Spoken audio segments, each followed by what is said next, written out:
Hi friends, welcome to Hariyam consultants. कैसे हैं आप? तो ये अगेन अपडेट है वर्क एंड हॉलिडे वीज़ा के थर्ड रिज़ल्ट्स का, third part of results. Basically फिर से उन्होंने बेल्ट के रैंडम रिज़ल्ट्स निकालने के लिए थर्ड फेज़ में स्टार्ट कर दिया है और लास्ट डेट 17 जनवरी है जो थर्ड फेज़ में सिलेक्शन हो रही है जिनका। तो बाकी आगे चलने से पहले इस वीडियो में हम आपको दिखाते हैं कुछ हमारे लेटेस्ट अपडेट जिसमें ग्रांट हुआ है। अब इसमें जो फैली हुई थी बात पीसीसी कराना है, खुद कैंडिडेट के मुंह से देखिए जिनका वीज़ा ग्रांट हुआ उन्होंने पीसीसी नहीं करवाई। और मेडिकल ज़रूर होता है लेकिन वो पहले नहीं होता, बाद में होता है। ये इन्होंने जैसे जैसे हमने कहा, एक आपको एग्जांपल दे रहे हैं कि जो ये बातें फैलती हैं ना, तो फैक्ट्स के ऊपर आप रहिए। हम जो आपको बताते हैं टोटली फैक्ट होता है, इधर उधर की बातें नहीं बोलते हम, ठीक है। हमने कहा था पीसीसी नहीं रिक्वायर्ड है, स्पेशल केसेस में आएगी, अगर वो डिमांड करेंगे तब कराना है।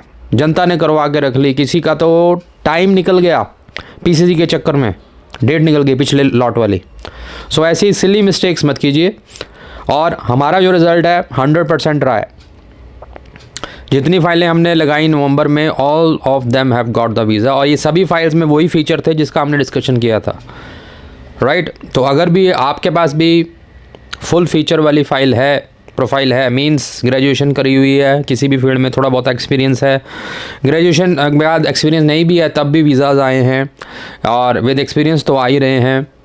अगर आपने फुल इंग्लिश मीडियम में किया है, विदाउट लैंग्वेज टेस्ट वीज़ाज आ रहे हैं on the basis of memorandum of MOU जो कह रहे हैं। ये कईयों का सवाल था कि MOU के पे वीज़ा नहीं आएगा, आए हैं हमारे। ऑलमोस्ट 40% वीज़ाज में ऐसे थे जिन्होंने इंग्लिश मीडियम में पढ़ा हुआ था, उन्होंने हमसे पूछा कि हम लैंग्वेज टेस्ट दें। हमने कहा नहीं रिक्वायर्ड, आपने पूरा +2 कर रखा है, पूरा वो कर रखा है इंग्लिश मीडियम में, आपकी रिक्वायरमेंट नहीं है। सिर्फ आपकी तरफ से एक मेमोरेंडम ऑफ अंडरस्टैंडिंग MOU लगेगा कि इन्होंने ये इंग्लिश मीडियम में किया है, ठीक है। वो उन्होंने ला के दिया, हमने लगाया, वीज़ा आया। और जिनमें पंजाबी मीडियम में था, हिंदी मीडियम था, उनको तो रिक्वायर है। तो जैसे मॉडिफिकेशंस एम्बेसी की तरफ से आती हैं अलग अलग प्रोफाइल के हिसाब से, वैसी ही आपने चलना है। ऐसा नहीं है कि हर एक पे सब लगता है। पीसी है जी, सारे पीसीसी कराओ, मेडिकल है जी, सारे पहले मेडिकल करा के बैठ जाओ, आइट्स किसी में चाहिए किसी में नहीं चाहिए, सारे ही करके बैठ जाओ।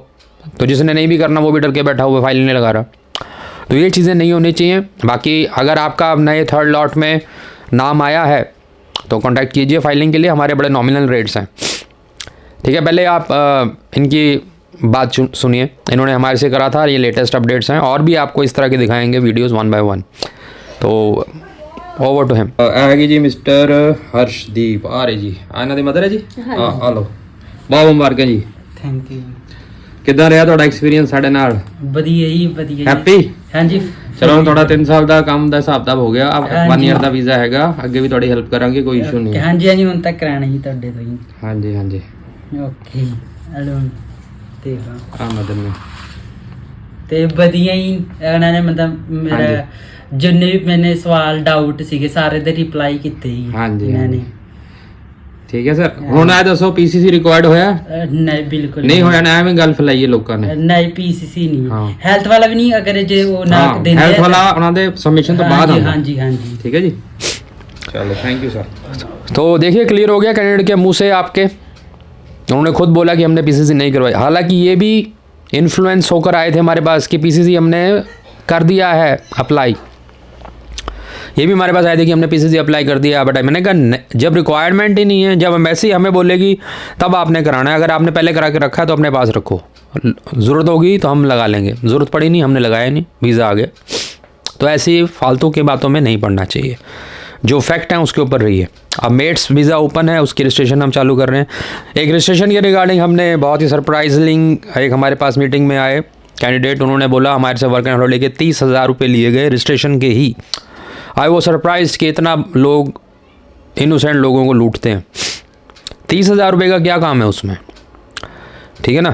2,500-3,000 रुपया आपका फ़ीस लगती है, उसके ऊपर आप 2,500-3,000 अपनी फ़ीस लगा के, हम इतना ही लेते हैं। हमारी फ़ीस है 7,500 रुपये, सिंपल।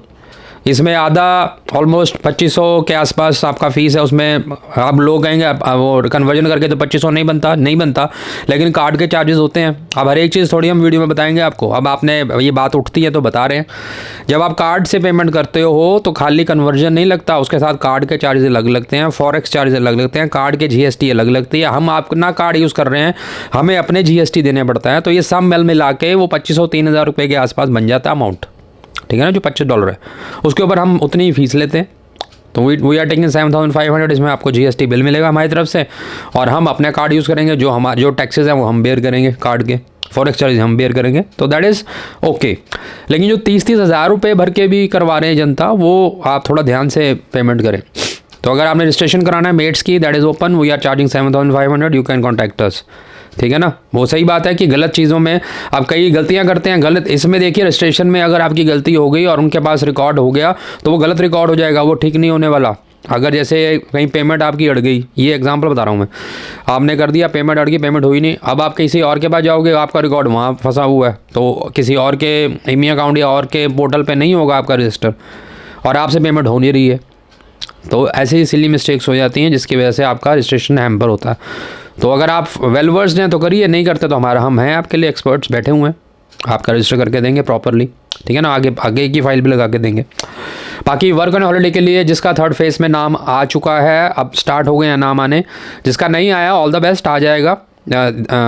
इस हफ्ते से स्टार्ट हुए हैं, इस पूरे हफ्ते नाम आते रहेंगे। तो आप हमें कॉन्टैक्ट कीजिए and will get you the visa for sure.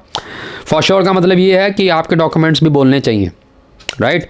और जो रिक्वायरमेंट होगी हम आपको बताएंगे। Have a meeting with us, book a slot, उसमें आपको डिस्कशन करके बताएंगे अगर आपके पास डॉक्यूमेंटेशन की कमी है कि किस तरह से उसको फुलफिल करना है। यहाँ पर एक और बात याद आई, SOP की। हमने हर एक केस में SOP लगाई है। स्टेटमेंट ऑफ पर्पस से ज़मीन आसमान का फ़र्क होता है। अब कई जनता लिखती है, डोंट इग्नोर दोज कमेंट्स कि SOP तो जो कहीं लिखा ही नहीं है तो ऐसे ही बोल रहे हैं। SOP कहीं भी नहीं लिखा होता कि हमें SOP दो। SOP का मतलब है स्टेटमेंट ऑफ पर्पस, आप जाहिर कर रहे हो, प्रेजेंट कर रहे हो अपने आप को, ठीक है ना। अब एग्जाम में बच्चा बैठा है, एक जो टॉपर बच्चा है वो अपना पेपर बहुत अच्छे से प्रेजेंट करता है, अंडरलाइन करेगा सब बात, कलरफुल पेन से लिखेगा हेडिंग जहाँ रिक्वायर्ड है, पॉइंट्स में लिखेगा। और एक नालायक बच्चा है जिसने 2 लाइनें लिखनी है और आ जाना, और वो बोलेगा जी आंसर में उन्होंने लिखा था क्वेश्चन आंसर इन 2 लाइन्स, तो मैंने 2 लाइनें लिखी। तो कौन समझदार है? जो 5-6 लाइनें लिख के आया प्रॉपर तरीके से, उसको कलर करके आया, हेडिंग समझा के आया, या जो 2 लाइनें लिख के आ गया देख के? किसको ज़्यादा नंबर मिलेंगे, किसका ज़्यादा चांस है बढ़िया आगे आने का, आप खुद बताइए। तो वही चीज़ है, SOP आपको होशियार बच्चों में रखती है कि बच्चा वेल वर्स्ड है, उसको पता है कैसे प्रेजेंट करना है अपने आप को। और कई चीज़ें ऐसे होती हैं जो आपके डॉक्यूमेंट्स में नहीं पता लगती, SOP में हाईलाइट होती हैं। हम तो विजिटर वीज़ा में भी SOP लगाते हैं, राइट। तो फालतू की बातों में मत ध्यान लगाइए। और 17 जनवरी अब थर्ड फेज़ का लास्ट डेट है, तो इसमें अब टाइमली आपको अप्लाई करना चाहिए। ये मत वेट करते रहिए हमारा PCC नहीं आया, हम तो 16 को करेंगे, 15 को करेंगे। होता ही है, जितना पीछे हमारे रिजल्ट्स आए उसके बेसिस बता रहे हैं। जो शुरू की फाइल्स होती हैं, जैसे अब ये फेज़ शुरू हो गया, जो टाइमली अप्लाई कर देगा उसके रिजल्ट जल्दी आते हैं। जो लास्ट की फाइलें रह जाती हैं वो लटकती हैं, ठीक है ना। तो टाइमली आप अप्लाई करें। लास्ट एक आपको अपडेट देना ये चाहते हैं कि health checkup is very important. जिसका हेल्थ चेकअप अड़ गया है ना, तो उसका वीज़ा अड़ जाएगा, वो फैक्ट है। अगर आप हेल्थ के तरफ से आपको क्लीयरेंस नहीं मिली है आपके हेल्थ चेकअप में, देन आपका रिज़ल्ट नहीं आने वाला है। अगर कई लोग ऐसे हैं जिनका सब कुछ ओके है फिर भी रिज़ल्ट नहीं आ रहा, तो अपना हेल्थ चेकअप वाला जो पोर्टल है वहाँ पे हेल्थ मैसेज आया होता है, ईमेल अकाउंट में जाके चेक कर लें अपने या अपने एजेंट से चेक करवाएं कि उनकी हेल्थ क्लीयरेंस हुई है या नहीं। अगर वो नहीं हुई तो जब तक वो नहीं होगी तब तक आपके आगे प्रोसेसिंग नहीं होगी। That is very important. Health checkup के ऊपर आप गौर ज़रूर कीजिए। इसके अलावा जो हमने डॉक्यूमेंटेशन पहले बताई थी वो आपकी अगर पूरी है तो वीज़ा आने के बहुत अच्छे ब्राइट चांसेस हैं, and this is the golden opportunity, you must apply. Last point, कई लोग एलिजिबिलिटी पूछते हैं। देखिए सबसे बढ़िया एलिजिबिलिटी मेट्स की बात कर रहा हूँ। मेट्स की अगर आपने एलिजिबिलिटी करनी है, ढंग से पता करनी है, हमें कॉन्टैक्ट कीजिए। अगर डिटेल में डिस्कशन करनी है जूम मीटिंग बुक कीजिए। आप कमेंट्स में लिखते हैं हमने ये किया है, और कोई तीसरा बंदा जिसको कुछ पता ही नहीं है वो नो लिख के चला जाता है कि आप एलिजिबल नहीं हो। फिर ना तो आपको पूरा नॉलेज है, ना वो तीसरा बंदा जो है उसको कुछ पता है किसको लगाना है, वो नो लिख के चला गया और आप उसकी बातों में आके नहीं करते अप्लाई। तो ये चीज़ें मत कीजिए, अपना गोल्डन चांस को मत गवाइए। ये सबको मालूम है कि एआई में डिग्री नहीं मिलेगी, तो एआई वाला जिसने कुछ नॉलेज है उसको कैसे प्रेजेंट करना है हमें मालूम है, तो हमें कांटेक्ट कीजिए, राइट। तो होप आपको वीडियो अच्छा लगा होगा, लाइक शेयर सब्सक्राइब जरूर करें। जिसका सिलेक्शन थर्ड फेज़ में आ गया बहुत बहुत मुबारकबाद, नीचे कमेंट बॉक्स में लिखें जिसका नाम आ गया है और हमें कांटेक्ट कीजिए। बहुत ही नॉमिनल रेट्स पे हम आपकी फ़ाइल लगा के देंगे, राइट। होप आपको वीडियो अच्छा लगा, लाइक शेयर सब्सक्राइब जरूर करें। Thank you.